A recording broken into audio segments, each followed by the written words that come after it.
Uttarakhand budget सत्र को लेकर कांग्रेस विधायक और मंत्री आमने सामने। संसदीय कार्य मंत्री ने विधायक पर सदन में शराब पीकर आने का लगाया आरोप।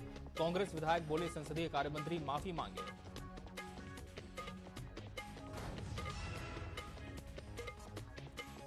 धामी कैबिनेट ने आज उत्तराखंड भू कानून को दी मंजूरी। जल्दी रखा जाएगा विधानसभा पटल पर। भू कानून लागू होने के बाद उल्लंघन करने वालों पर कसा जा सकेगा शिकंजा।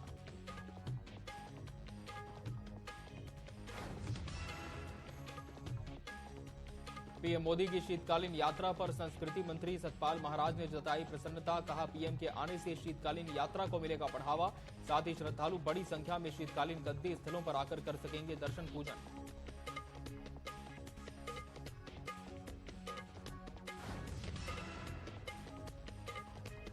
अल्मोड़ा में विशेषज्ञ डॉक्टरों की भारी कमी। सीएमओ ने स्वास्थ्य महानिदेशक से डॉक्टर उपलब्ध कराने की मांग की। विशेषज्ञ डॉक्टर उपलब्ध नहीं होने से मरीजों को हो रही परेशानी।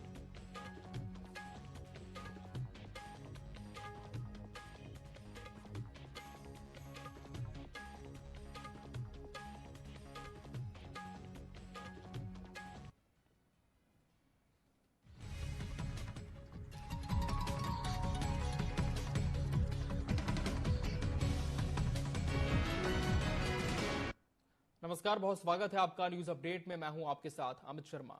उत्तराखंड विधानसभा के बजट सत्र पर विपक्ष ने सवाल उठाए हैं। नेता प्रतिपक्ष यशपाल आर्य ने राज्य सरकार पर औद्योगिक विकास को चौपट करने का आरोप लगाया है, जिसको लेकर नेता प्रतिपक्ष यशपाल आर्य से बातचीत की टीवी 24 के ब्यूरो चीफ योगेश शैली ने।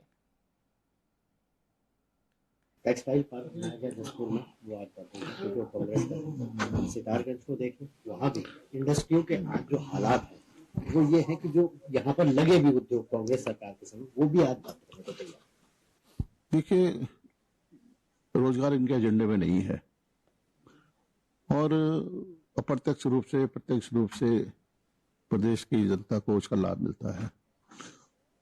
श्रद्धेय नारायण दत्त तिवारी के कार्यकाल में एक उद्योग धंधों की श्रृंखला बनी। सिटकुल भादराबाद, सिटकुल छलाकुई, सिटकुल पन्नगर, काशीपुर में उद्योग का एक नया ताना बाना बुना गया। उद्योग लगे, लोगों ने सरकार को भरोसा किया, श्रद्धेय नारायण दत्त तिवारी जो भरोसा किया और सुविधाएं भरपूर सब सुविधाएं भी दी गई। लेकिन आज उद्योग धंधे बंद के कगार पर हैं। कई बड़ी कंपनी अपना उद्योग बंद करके बाहर चली गई हैं और स्थिति यह है कि जो पिछले वर्षों में लाखों करोड़ रुपया बांट दिए इन्वेस्टर मीट के नाम पर, समिट के नाम पर, बाहर भी और देश में भी विजिट किया गया प्रदेश सरकार के द्वारा।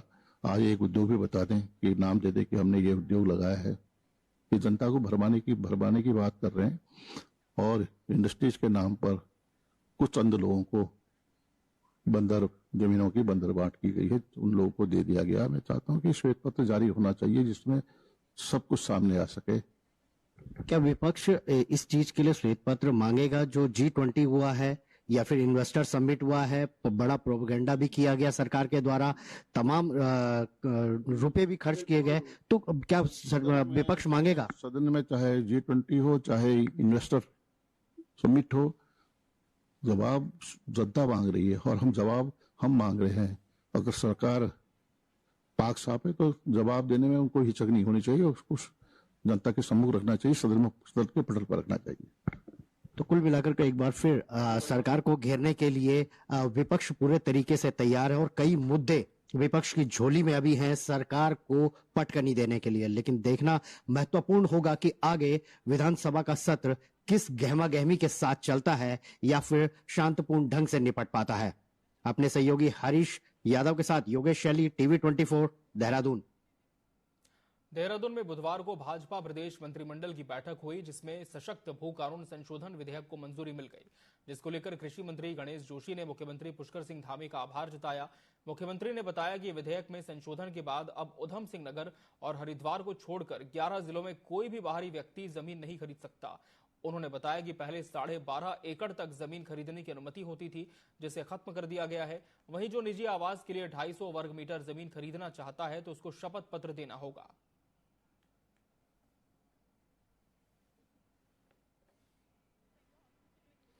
11 जिलों में कोई भी बाहरी व्यक्ति भूमि नहीं खरीद सकता है। पहले 12.5 एकड़ तक भूमि खरीदने की परमिशन होती थी, जिसको समाप्त कर दिया गया है।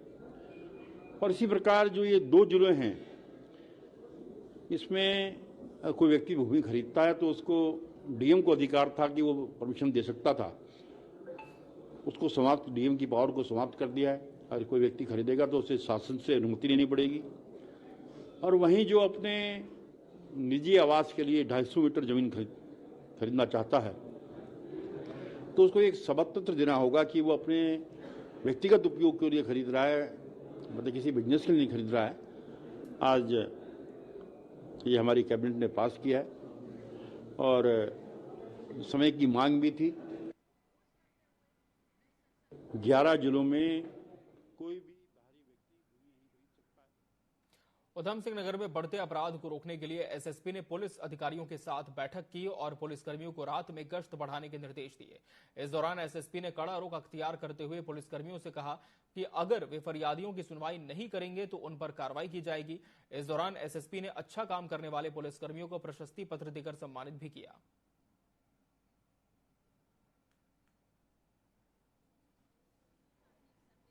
आज जनपद उधम सिंह नगर की पुलिस लाइन में माह जनवरी की क्राइम मीटिंग ली गई है एसएसपी स्वर द्वारा। इसमें विभिन्न क्राइम के मुद्दों पर बातचीत की गई। इसमें जैसे हमारे जितने भी हेड्स रहते हैं क्राइम के, जितने भी संगीन अपराध रहते हैं, उन सब के बारे में डिस्कशन हुए थानावार। और इसी के साथ साथ मुख्यालय स्तर से जो हमारे अभियान चल रहे हैं, चाहे वो एनडीपीएस को लेकर हो, चाहे वो माल निस्तारण को लेकर हो, उनकी भी पूरी समीक्षा की गई है। एसएसपी सर द्वारा जितने भी आगे आने वाले जितने भी रिलीजियस प्रोसेशन है, कार्यक्रम है या फिर शीतकालीन कावड़ है, उनके संबंध में भी दिशा निर्देश दिए गए। खबर चंपावत से है, जहां जेजेएम योजना के तहत बिना मरम्मत किए आपदा मद से 2 लाख निकाले जाने के मामले में पुलिस ने बड़ा एक्शन लिया है। पुलिस ने ग्राम प्रधान प्रकाशक प्रतिनिधि की शिकायत पर मुख्य आरोपी भुवन चंद्र भट्ट को गिरफ्तार कर लिया है और आरोपी के पास से 39 पाइप, 31 सॉकेट, 6 यूनियन और 2 एल्बो समेत कई बैंकों की एफडी जब्त की है। फिलहाल पुलिस ने आरोपी को 14 दिन के न्यायिक हिरासत में भेज दिया है और अन्य आरोपियों की तलाश में जुट गई है।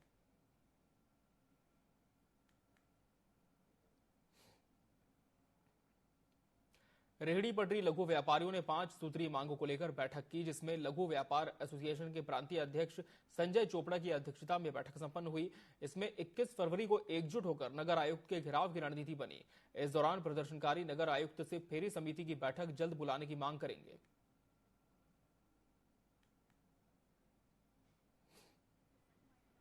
नगर निगम आयुक्त की अध्यक्षता में टाउन बेंडिंग कमेटी का गठन हो रखा है। आप देखेंगे 1.25 साल हो गया टाउन बेंडिंग कमेटी की अब तक बैठक नहीं हुई है। चुनाव भी संपन्न हो चुके हैं और लगातार हमारे माध्यम से एक बात को कहा जा रहा है कि टाउन बेंडिंग कमेटी की बैठक हो। और लगातार आप देखेंगे कि प्रकाशन के माध्यम से और आप लोगों के माध्यम से, मीडिया के माध्यम से लगातार हम अपनी आवाज़ को उठा रहे हैं, लेकिन टस से मस मामला नहीं हो रहा है। तो आज सीधा सीधा हमारा चेतावनी है कि यदि 1 सप्ताह के अंदर अंदर टाउन बेंडिंग कमेटी की बैठक नहीं होती है तो निश्चित रूप से आयुक्त महोदय का तो घेराव करेंगे ही करेंगे, लेकिन अगर आयुक्त महोदय से भी हमारी बात नहीं बनी तो सचिवालय का घेराव करेंगे, अपनी मांगों को दोहराएंगे, क्योंकि रोजी रोटी का सवाल है। उत्तराखंड में बजट सत्र जारी है, जिसको लेकर धामी मंत्रिमंडल की बैठक हुई, जिसमें भू कानून को मंजूरी दी गई। विधानसभा में नेता प्रतिपक्ष यशपाल आर्य ने कहा कि मंत्रिमंडल में भू कानून को मंजूरी मिली है। उन्होंने कहा कि भू कानून और मूल निवास को लेकर सदन में विस्तृत चर्चा होगी, इसके लिए विधानसभा अध्यक्ष से अनुरोध किया जाएगा। उन्होंने साफ कहा कि राज्य में मूल निवास और सशक्त भू कानून होना चाहिए।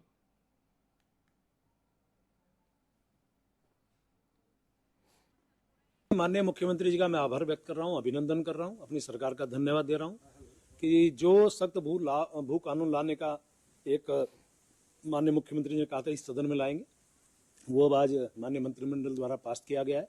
अब हमारे बाहर के ऐसे लोग जो यहाँ आके और अपना हित साधने के लिए यहाँ की जमीन को खरीदते थे, उस प्रकार का उपयोग नहीं करते थे, उसके ऊपर अब नियंत्रण होगा और जो हमारी जनभावना है उसका सम्मान करते हुए ये बहुत अच्छा निर्णय लिया गया है। उत्तराखंड सरकार में संसदीय कार्य मंत्री और कांग्रेस विधायक के बीच नोकझोंक हुई। आपको बता दें, मंत्री ने कांग्रेस विधायक पर शराब पीकर सदन आने का आरोप लगाया है। तो वहीं विधानसभा में नेता प्रतिपक्ष यशपाल आर्य ने कहा कि कांग्रेस के विधायकों को सलाह देने की जरूरत नहीं है। जिस प्रकार का बयान संसदीय कार्य मंत्री ने दिया है उसकी निंदा करते हैं, सदन में उसका विरोध करेंगे।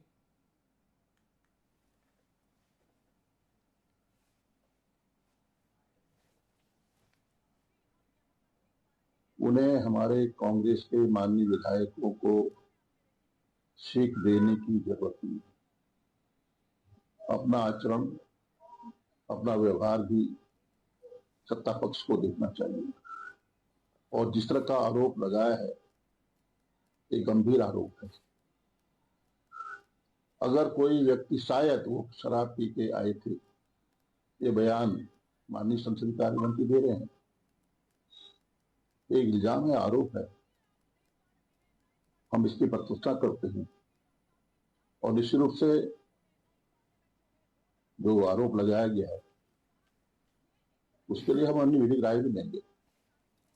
सदन में बहुमत, प्रचंड बहुमत है, लेकिन इसके मायने ये नहीं कि वो हमारे माननीय सदस्यों पर अलग अलग आरोप लगाएं, मिथ्या आरोप लगाएं। अगर इसमें सच है तो सच सामने आना चाहिए। क्यों नहीं, किस तरह से उन्होंने आरोप लगा दिए। नगर निगम अल्मोड़ा में राष्ट्रीय भू स्थानीय ज्ञान आधारित शहरी आवास भूमि सर्वेक्षण नक्शा प्रोजेक्ट को लेकर कार्यशाला आयोजित की गई। इस प्रोजेक्ट के तहत देश के 26 राज्यों और 3 केंद्र शासित प्रदेशों की 152 इकाइयों की जमीन का सर्वेक्षण किया जाएगा। इस प्रोजेक्ट के तहत उत्तराखंड के अल्मोड़ा समेत 4 नगर निगमों का चयन किया गया है। इसके तहत प्रथम चरण में ड्रोन की मदद से जमीन का सर्वे किया जाएगा, साथ ही जमीनों का सही पता लगाया जा सकेगा।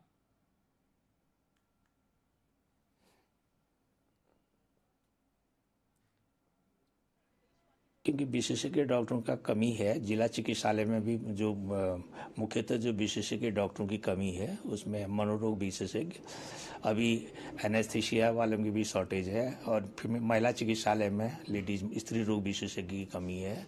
उसके अलावा ऑर्थोपेडिक सर्जन की भी आवश्यकता है। एक अतिरिक्त हमको रेडियोलॉजिस्ट की भी आवश्यकता यहाँ पे है, क्योंकि हमारे यहाँ पे जनपद में कई जगह पर अल्ट्रासाउंड मशीनें रखी गई हैं जिनको संचालन में थोड़ी सी परेशानी आ रही है। उसमें महिला चिकित्सालय है, जिला चिकित्सालय है, रानीखेत है, उसके अलावा चौकटिया है और द्वारा हाट है। अगर हमको एक रेडियोलॉजिस्ट मिल जाता है तो इस समस्या का समाधान हो सकता है, क्योंकि विशेषज्ञ डॉक्टर। बागेश्वर में काफलीगैर के पास जंगल में भीषण आग लग गई, जिसकी सूचना पर पहुंची फायर ब्रिगेड की टीम ने कड़ी मशक्कत के बाद आग पर काबू पाया। घटना के बाद वन विभाग की टीम ने संबंधित विभागों को अलर्ट रहने के निर्देश दिए हैं। कलेक्टर ने अधिकारियों को आग की सूचना मिलते ही तत्काल बुझाने के निर्देश दिए।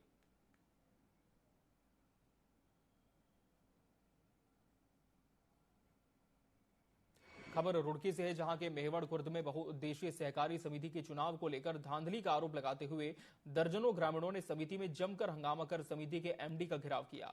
आपको बता दें, आगामी 24 फरवरी को मेहवड़ खुर्द में बहुउद्देशीय सहकारी समिति के चुनाव होने हैं, जिसको लेकर 31 लोगों ने नामांकन किया था, जिसमें निर्वाचन अधिकारी ने 14 लोगों का पर्चा निरस्त कर दिया है। दर्जनों ग्रामीणों ने समिति में पहुंचकर विरोध जताया और निर्वाचन अधिकारी व समिति के एचडी पर मिलीभगत का आरोप लगाते हुए पर्चे निरस्त करने की बात कही। वहीं समिति के एमडी सुरेश कुमार का कहना है कि जो आरोप लगे हैं वो सब निराधार हैं।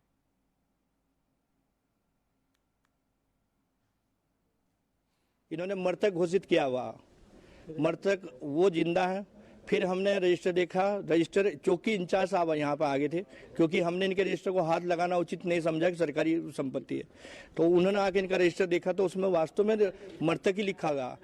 फिर यहाँ के कर्मचारियों से बात करी, उन्होंने कहा कि मुझे नहीं पता किसने लिखा। हमारा कोई कागज पूरा नहीं है, दस्तावेज नहीं लगाया, कोई सर्टिफिकेट नहीं लगा हुआ है, तो हमारा कागज कैंसिल हो जाएगा। नहीं तो कोई अधिकार नहीं है चुनाव निर्वाचन को जो है पर्चा खारिज करने का। ये जो है ना, बिल्कुल इन्हें घूस ले रखी, 10 लाख रुपए की, 5 लाख की एमडी ने ले रखी। और जो वे लोग यहाँ से राजनीति कर रहे, जो लोग राजनीति कर रहे, उनके सगे रिश्तेदार है यहाँ से, और उनके रिश्तेदार जो है ना यहाँ मिली भगत करके जो है ना उन्हें जिताने का जो है पूरी सलाह उन्हें जिताओगे। पहले से जो है ना, जो हमारे अंकित थे उनके द्वारा 1/4 के जो रजिस्टर यहाँ दर्ज है उसमें उसका नाम मृतक में दर्ज था, लेकिन वो गलती वंश हुआ गया उनसे भी। अब वो है नहीं यहाँ, तो उसके आधार पर उसे मृतक लिस्ट में हमने चला गया। आपत्ति नहीं आई हमारे पास, वरना वो ठीक हो जाता समय रहते। घोषित कर दिया आप समय रहते आपत्ति नहीं हुई, गलती होगी त्रुटिवंश हुआ, ये रहा है। उत्तरकाशी जिला मुख्यालय शहर को नगर पालिका नए रूप में विकसित किया जा रहा है, जिसको लेकर तामाखाड़ी के बाहर जमा कचरे को हटाया जा रहा है। इसके लिए एक्सपर्ट की राय भी ली गई है, जिसे अब जल्द ही तिलोत में बनी जगह पर शिफ्ट किया जाएगा और तकनीकी टीम भी इस पर काम कर रही है। नगर पालिका अध्यक्ष भूपेंद्र सिंह चौहान ने बताया कि कचरा हटने के बाद पैदल राहगीरों के लिए रास्ता बनाया जाएगा। उन्होंने कहा कि तांबाखाने क्षेत्र को व्यू पॉइंट के रूप में विकसित किया जाएगा। वहीं नगर पालिका अधिशासी अधिकारी ने बताया कि सभी सार्वजनिक परिसंपत्तियों को ठीक किया जा रहा है।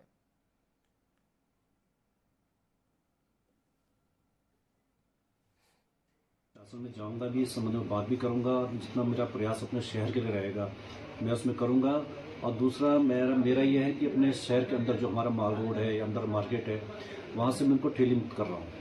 इनको मैं एक जगह शिफ्ट करके फिलहाल टेम्परेरी व्यवस्था जो होती है, क्योंकि वो सड़क जो है आम लोगों के चलने के लिए है, ना कि वहाँ पे ठेली वहाँ पे रहे, फल हो चाहे सब्जी वाले कोई भी ठेली, मैं सब कुछ शिफ्ट कर रहा हूँ ताकि हमारी जनता वहाँ से आराम से आ जा सके, शॉपिंग कर सके अपनी। जो बस अड्डे के हमारे शौचालय बने उनको जल्दी से खाली करवा दिया जाएगा। हमारे कर्मचारी यहाँ जल संस्थान से बात करके उनको खाली करवा देंगे।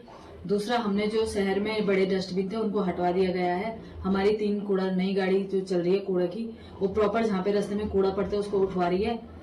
और बाकी जो हमारे कर्मचारी हों, लगातार व्यवस्था बड़ीती से लेकर गणेशपुर तक स्वच्छता अभियान चला रहे हैं। आजकल वार्ड वाइज भी हमारा स्वच्छता अभियान चल रहा है। 2 बजे के बाद जो सफाई कर्मचारी है वार्ड वाइज एक पूरी टीम लेके सफाई अभियान चला रहे हैं।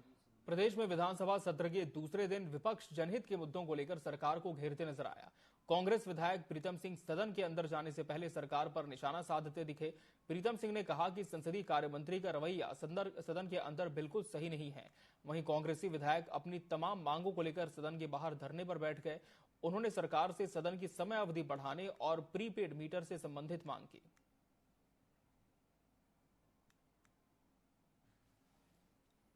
स्मार्ट मीटर जो प्रदेश के अंदर सरकार लगाने का काम कर रही है, जिसका विरोध पूरे प्रदेश के अंदर लोग कर रहे हैं, उसके कार्य स्थगन के प्रस्ताव 310 के तहत हम सदन के अंदर उठाने जा रहे हैं। और लोक निर्माण विभाग है, पर्वतीय क्षेत्र में जो है जंगली जानवरों का आतंक है, तो इस तरीके से जो विषय इस प्रदेश की समक्ष है उनको आज सदन के अंदर उठाने का काम हम कर रहे हैं। स्मार्ट मीटर चमोली जिले के थराली में ब्लॉक कांग्रेस कमेटी के अध्यक्ष विनोद रावत के नेतृत्व में उप जिलाधिकारी को ज्ञापन सौंपा गया। ज्ञापन में वन भूमि पर रह रहे 400 से अधिक ग्रामीणों के खिलाफ अतिक्रमण हटाने के नोटिस जारी करने पर विरोध जताया गया। कांग्रेस पदाधिकारियों ने कहा कि 2006 से लागू वन अधिकार कानून के तहत इन ग्रामीणों को 13 अधिकार मिलते हैं, जिनमें से कई अधिकार अब तक नहीं दिए गए। उन्होंने चेतावनी दी कि अगर जल्दी समाधान नहीं मिला तो उग्र आंदोलन किया जाएगा।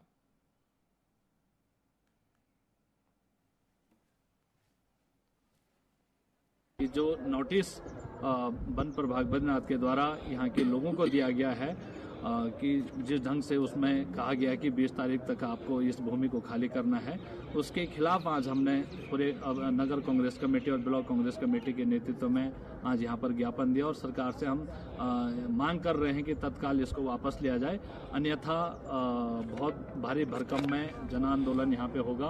अगर सरकार तत्काल इसको वापस नहीं लेती है तो लोगों का जो आक्रोश है, जो गुस्सा है, वो सरकार को झेलना पड़ेगा।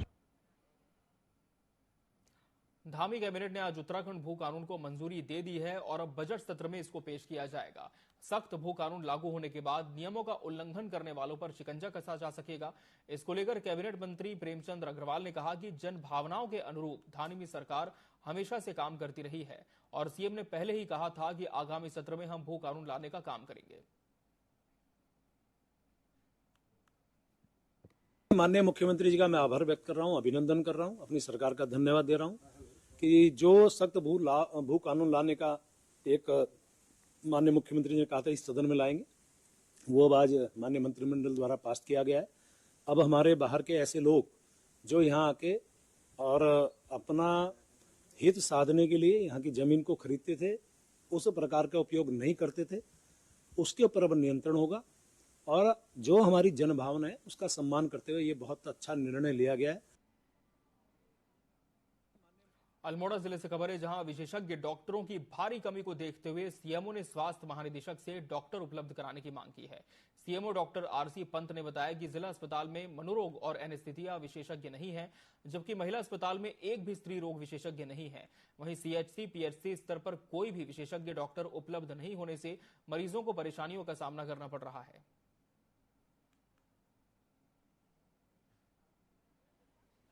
क्योंकि विशेषज्ञ डॉक्टरों का कमी है, जिला चिकित्सालय में भी जो मुख्यतः जो विशेषज्ञ डॉक्टरों की कमी है उसमें मनोरोग विशेषज्ञ, अभी एनेस्थीसिया वालों की भी शॉर्टेज है, और फिर महिला चिकित्सालय में लेडीज स्त्री रोग विशेषज्ञ की कमी है।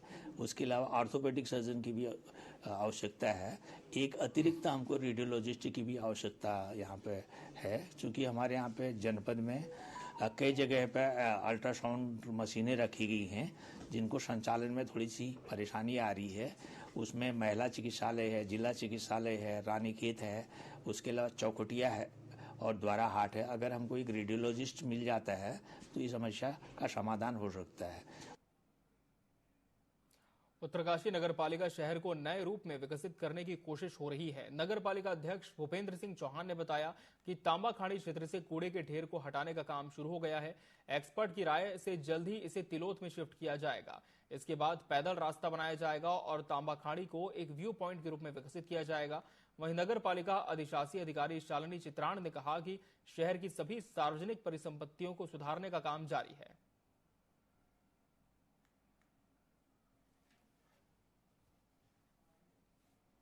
का मेरा अभी मैं शासन में जाऊंगा भी, इस संबंध में बात भी करूंगा। जितना मेरा प्रयास अपने शहर के लिए रहेगा मैं उसमें करूंगा।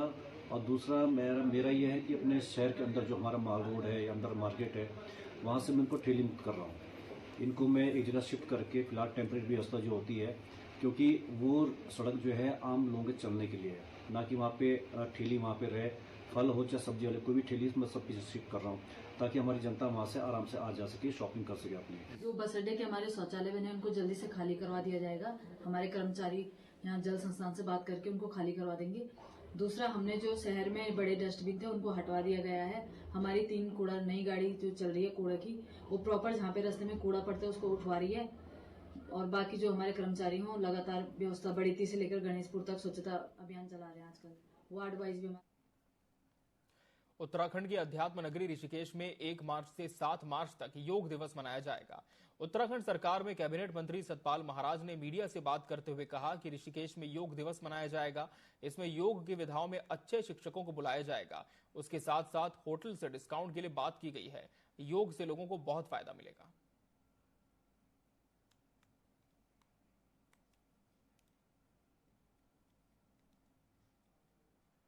मनाया जा रहा है योग दिवस, और उसके लिए हमारी तैयारियां ये हैं कि ऋषिकेश के अंदर ये आयोजित होगा और इसके लिए अच्छे हमारे जो योग के जो अलग अलग विधाओं के जो शिक्षक हैं, योगाचार्य हैं, उनको हमने आमंत्रित किया है कि अपनी अपनी पद्धति को जनता के आगे रखें और सिखाएं। और हम चाहते हैं कि आम आदमी योग को सीखे, योग के प्रति प्रेम बढ़े, तो उसके लिए भी हमने लोगों को आमंत्रित किया है। और मैं समझता हूं कि बड़े अच्छे रूप से ये योग का जो उत्सव है पूरा होगा और जो लोगों के जानकारी बढ़ाएगा योग के प्रति, और योग करेंगे तो निरोग रहेंगे। चमोली से खबर है, जहां अमरनाथ यात्रा की तर्ज पर टिमरसैंण महादेव की यात्रा की जाएगी, जिससे नीति घाटी के लोगों में खुशी का माहौल है।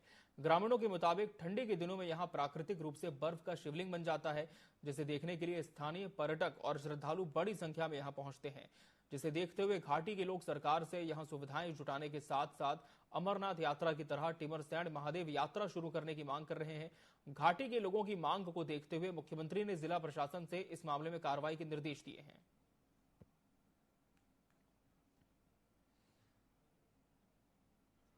उस घाटी में, जबकि वहाँ पर आजकल कोई लोग नहीं है और सिर्फ वहाँ पर बर्फ ही बर्फ है, और जो टिमरसैंण जहाँ पे महादेव है वहाँ पर जो शिवजी है उनकी पूरी परिवार का लिंग बना, एक तो शिवलिंग बना हुआ है और उसके अगल बगल गणेश और पार्वती सभी मूर्ति का आकृति बनी हुई है। और आजकल वहाँ पर जो टूरिस्ट है वो काफ़ी ज़्यादा वहाँ पे जा रहे हैं, और इस सिलसिले में आज हम लोग जिला अधिकारी महोदय से मिले और हमने जिला अधिकारी महोदय से निवेदन किया कि टमरसेन महादेव का जो ओपनिंग है उसको बहुत अच्छी ढंग से कराया जाए। तो इसी सिलसिले में जनपद चमोली की जो हमारे जिलाधिकारी जी हैं उन्होंने कहा है कि हम 26 फरवरी को जो महाशिवरात्रि के पर्व पर हम लोग जनपद के जितने भी ऊपरी स्टाफ, ऊपर लेवल के अधिकारी हैं वो हम साथ में जाएंगे और इसका एक भव्य तरीके से इसका हम लोग उद्घाटन करेंगे। टिम्बरसेन महादेव जो कि हमारे जोशीमठ ब्लॉक में है जिले के, एक इसको बाबा अमरनाथ की भांति ही एक रूप माना जाता है भगवान शिव का। एक महत्वपूर्ण पर्यटक स्थल के रूप में इसको विकसित करने की योजना है और माननीय मुख्यमंत्री जी के भी निर्देश हैं कि इसमें जिला प्रशासन पहल करे।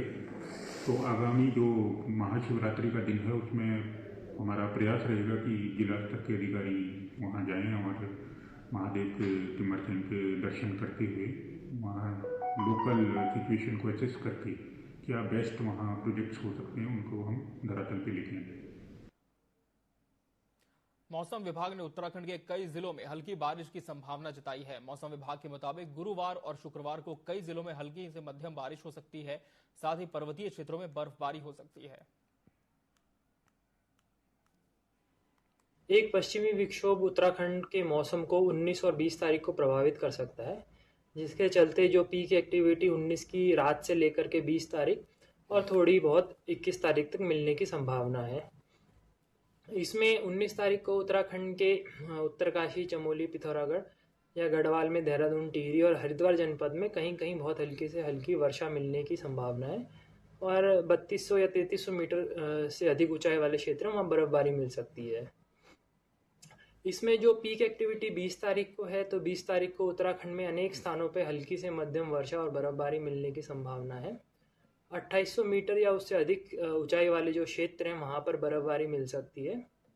साथ ही जो उत्तराखंड के जनपद हैं जैसे देहरादून, टिहरी, हरिद्वार, पौड़ी, नैनीताल, चंपावत या उधम सिंह नगर जनपद है, वहाँ पर कहीं कहीं गर्जन के साथ वर्षा, आकाशीय बिजली चमकने और ओलावृष्टि की संभावना है।